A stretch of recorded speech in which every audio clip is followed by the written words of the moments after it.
Salut à tous, aujourd'hui on se retrouve sur l'île de Phi Phi, le nom peut faire rire à certains, pour 13 conseils et astuces pour faciliter votre voyage, la préparation du voyage et dépenser le moins possible. Alors on commence tout de suite. Numéro 1, apprendre à dire merci, bonjour, au revoir. C'est pas très compliqué et puis ça aide bien pour sympathiser avec les gens que vous rencontrez, que ce soit ceux qui vous vendent à manger ou autre. Et puis c'est agréable de faire ce petit effort qui est pas grand chose et avec un sourire ça passe très bien et on est très bien accepté par les gens.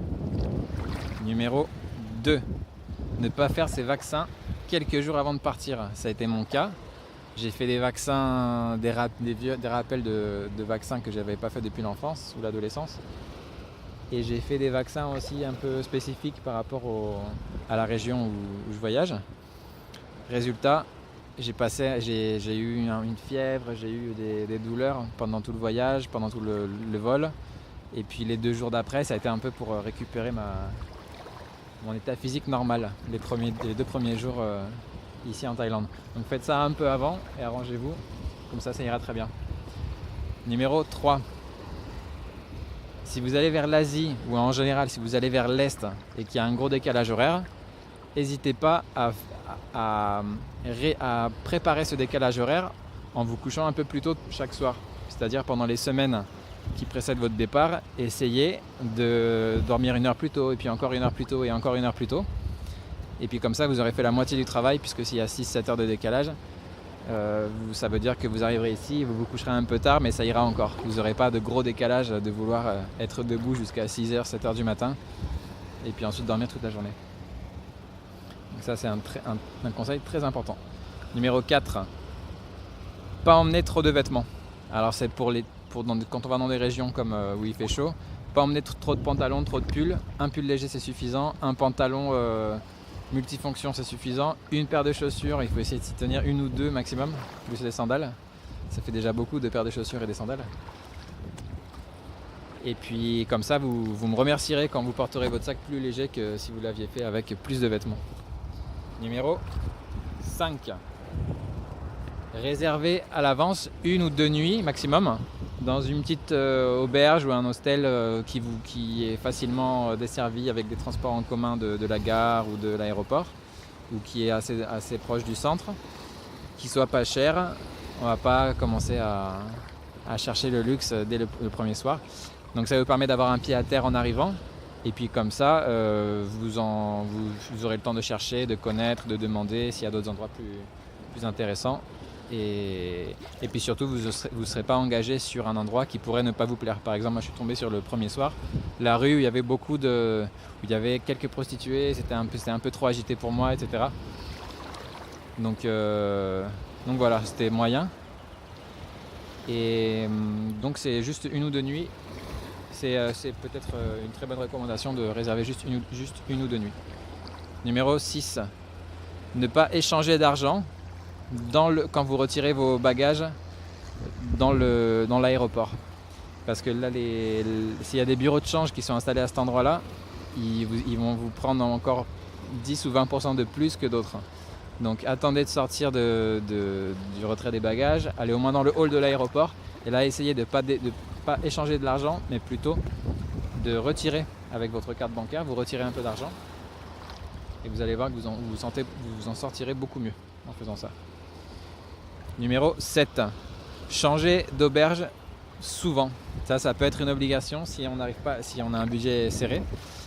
Cherchez toujours sur les sites internet les réductions, les offres. Il y a des auberges qui coûtent un peu plus cher et qui font des réductions de 20, 30, 40%. Ça apparaît furtivement sur internet. Et donc comme ça, on choisit pour le nombre de nuits en question. Pour 1, 2, 3 nuits. Et puis ça permet aussi de changer un peu de quartier. Des fois on passe d'un quartier à l'autre. Et c'est intéressant de voir un peu des ambiances différentes aussi. Donc changer d'auberge assez souvent. Moi la première semaine j'ai changé 3 fois d'auberge, j'en ai fait 4 au total. En voyant des quartiers différents, etc.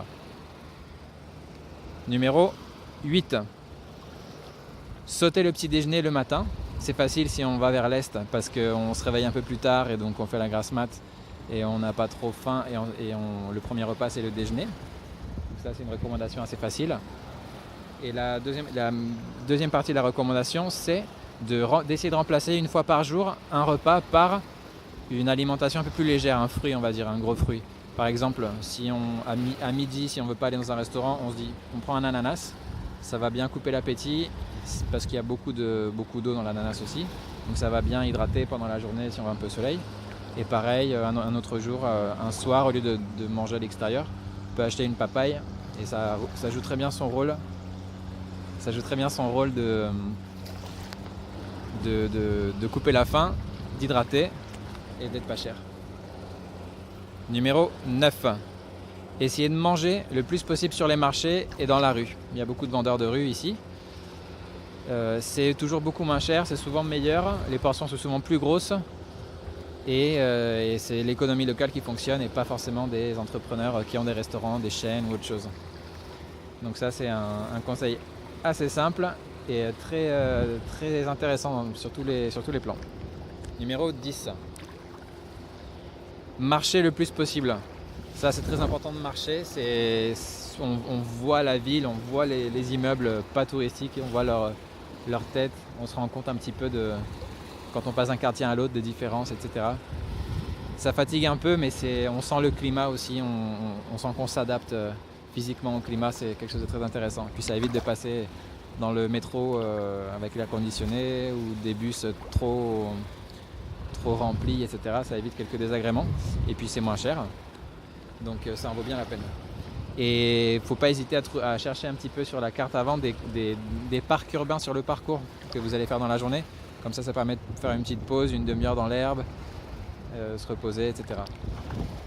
Numéro 11. Laver à la main le plus possible. Alors si on part avec peu de vêtements comme je vous ai recommandé, on lave à la main un peu tous les jours, des sous-vêtements, quelques chemises, un pantalon de temps en temps, et on s'en sort assez bien en lavant à la main, en emmenant un savon par exemple, un gros savon solide. Et puis voilà, c'est beaucoup plus facile parce que ça peut coûter assez cher de faire des lessives, ça peut être compliqué aussi, on doit attendre un jour ou deux, etc. Donc laver à la main c'est très recommandé et c'est facile et vous y ferez très bien. Et enfin, numéro 12, l'avant-dernier, faites des voyages, essayez de faire des voyages en bus de nuit. Surtout en Amérique latine, ça me servait beaucoup ça. Ça permet d'épargner le prix d'une nuit d'auberge, qui est un peu plus cher qu'ici. Et puis ça permet la nuit, on est un peu fatigué aux sorties de la nuit dans le bus, mais on s'en remet le jour et la nuit suivante. Et surtout si le bus est moins cher que l'avion, c'est un double effet positif. Donc je vous recommande franchement ça. Et je vous donne un 13e petit conseil pour la route. N'hésitez pas à partir avec quelques kilos en trop, parce qu'avec tous les autres conseils que je vous ai donnés, si vous les appliquez, vous allez perdre du poids et vous allez vous sentir en meilleure forme. Donc partez avec quelques kilos en trop et vous allez voir que tout va bien se passer. Sur ce, n'hésitez pas à mettre un pouce bleu sur la vidéo, à la partager si ça vous a intéressé et peut-être même vous abonner à la chaîne. A plus.